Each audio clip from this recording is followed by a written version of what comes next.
Welcome to Toffee TV. It is the instant match reaction. Manchester United 2, Everton 0. A very, very comfortable win for United. And very, very un-Everton in the Dyche era, really. A very, very disjointed, poor display. And quite frankly, I'm still scratching my head to work out what Sean Dyche was trying to do with that team today. Of course, he had to make a change with Decore being out. And I think he got it wrong. I think he got it wrong. I think he moved too many moving parts by bringing Sims in and moving Gray into more of a number 10 role. Iwobi was still on the right. And we had a really high line as well, and it just didn't work. But on the more important thing, I just don't know what he was trying to do. Because if you're gonna play a high line, you've got to press high, and we never did that. And I just think he got it spectacularly wrong. And really, without Jordan Pickford, it could have been really embarrassing today. I think the performance was bang average, but Jordan Pickford had to make 7 saves. Manchester United in the first half had the most shots of any team in the first half of the Premier League, and that really doesn't tally up with what we've been doing under Dyche. Under Dyche, we've been consistently strong at the back and good offset pieces, and basically just waiting for our opportunity to hit teams. Sometimes through luck. Sometimes through set pieces, but yeah, it was just a strange one. I just don't think any of it worked. I think the number one. I mean, you've got two in midfield. You've got Garner and Onana, and Onana for me is not good enough to play in a 2. He's been getting increasingly worse recently. I'm sure playing, at midday, when you can't take any fluids on, is a difficult task as well, and that's maybe why him and Garner were taken off after an hour. I thought Garner did quite well today, considering he was the only player in our midfield. But you've got to ask more questions if you're going to be that reckless, and we didn't. Other than an Onana header that he should have done a lot better with, and the Sims one that, very much like Tom Davis last season at Old Trafford, almost like couldn't believe he had that much time and space to hit across it. And I, as I said, I'm not really sure what the manager was trying to do, because at one point in the second half, I looked at the average positions of our players, and Gray, Sims and Iwobi were all playing within the same half a space as each other. Which, they've got all that data. They should be able to tell. They should be able to tell the players, or change the players' positions on the pitch. But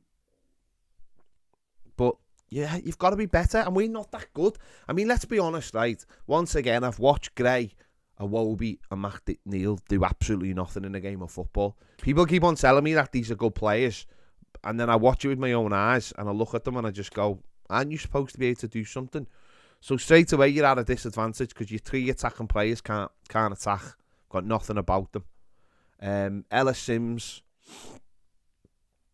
again, felt sorry for him. I don't think he's been played up front on his own now at Old Trafford, Anfield and Stamford Bridge. There is 3 starts, I think, for Everton, and in all 3 games he's had nothing. I mean, he should have done better with the one opportunity, I grant you that, but he doesn't see the ball for most of the game. He just doesn't see the ball for most of the game. But as I said, Dyche if you're going to Old Trafford, you've got to set up.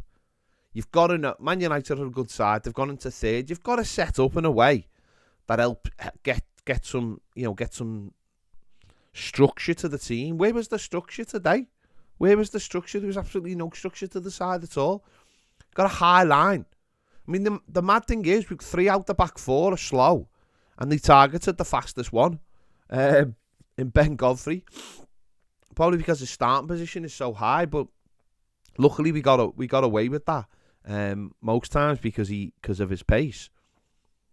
But you can't start with a line like that if you're so slow at the back.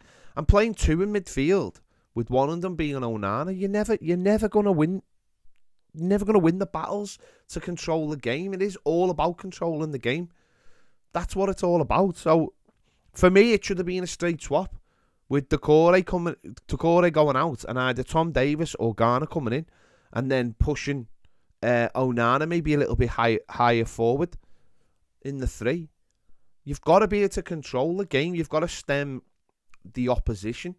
And let's be honest, it's not like when we were at like Stamford Bridge where, you know, they were having loads and loads of shots. Man United at our time could have been 4 or 5-0 up. You know, it is only for Jordan Pickford. That could have been a massive embarrassment today, and that for me, it comes down to the poor selections from the poor settle from the manager. And to be fair, that's probably the first time he's got it wrong, because I think in every other game, and even at Arsenal, I think it was working till they get the goal, and obviously we're gifted the second goal. I think today's the first time under Dyche that a team has really dominated us, and we haven't had a sniff. And considering we've been to maybe at Anfield as well, but considering we've been to, you know, Old Trafford, Stamford Bridge, the Emirates, and Anfield, that's not bad. That's not bad. So yeah, I think, you know, he obviously brought Mikalenko at half time. He obviously changed it and decided, you know, we needed to tighten up first and foremost. And that got the desired effect. The second goal, you know, the first goal is Onana checking out, isn't he? He just checks completely out and lets McTominay run off him. The second goal, Seamus Coleman makes a mistake, and they punish you for those kind of mistakes. And that's it, isn't it, really? We had one chance with Ella Sims, as I said. Onana had a chance. I thought when Tom Davies and Garner come on, we looked a little bit brighter. We kept hold of the ball a little bit better. But then by that time, you know, they hadn't got their second, I don't think, had they? So, but they were in cruise control at that stage. They were in cruise control. But listen, I'm not going to sit here and rant and rave. It's one game. The manager has to learn from it. The players have to learn from it. He has to go back to what he does, what he knows, and maybe the sad thing is maybe that's the lineup that you start at Fulham next week. But maybe now he'll be put off that because of the result. I don't know.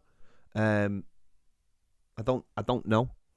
But it was just strange that, you know, why didn't he play Iwobi in the middle of the park and just have Gray on the wing and then Sims up front, even if that was just for the first half, just to see how it goes, just to get yourself into the game. But we just started with such a open, and that's what I can't understand. I can't understand that from Sean Dyche. I can't understand being that open. It was so un-Sean Dyche. But obviously they were the tactics. They must have been the tactics, because that's what we were consistently doing.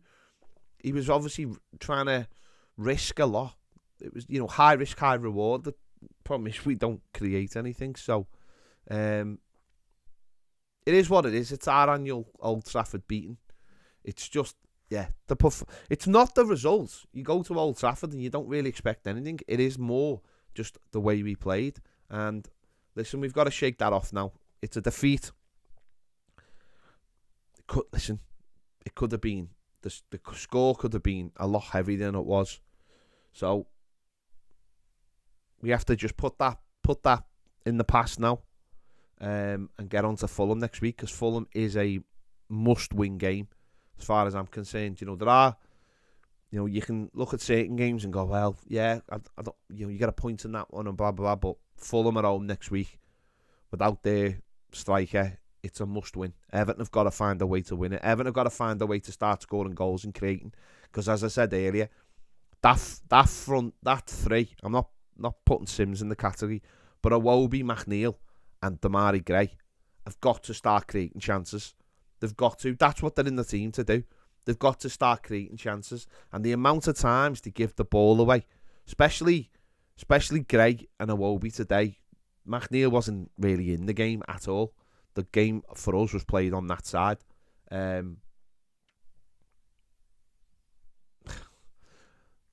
I don't know. It's weird though, isn't it? Everton yesterday went like heavy on putting stuff out about Dominic Calvert-Lewin, and I was thinking, is he going to be on the bench today? Nowhere in sight again. I know the manager did say that on Thursday, but it's just weird that they went heavy on the social media side of things yesterday. Very, very, very, very strange. Very, very strange. But obviously he is the kind of player we need in for next week. I don't know whether he will. Who knows? Who knows what? I don't even know what his injury is. Don't even know where his fitness is. Don't know what's going on, but disappointing day. I don't really know what more I could say about it. I could rant and rave about it, I suppose, but what would be the point? It's a one-off game so far. Well, it's not, but you know what I mean. We've been unbeaten for the last 4, and we've lost a really important player in Decore. The manager's put a different setup in, and he's messed it up. That's all you can really look. That's all you can really look at it is, isn't it? And he's got to now look at it. He's got a week now to look at it and go, right, what will work next week? What will work? Will it be different that it's at home? We'll wait and see. I don't know, but don't do that again in any of the 8 games. Don't do that again, because that was crap. That was really, really crap. And the only positive today was only 2-0. So there you go. Let me know your thoughts in the comments. I'll be back to do my player ratings in a little bit. So join me for that. Make sure to check out Baz's videos as well, and I'll see you in a bit.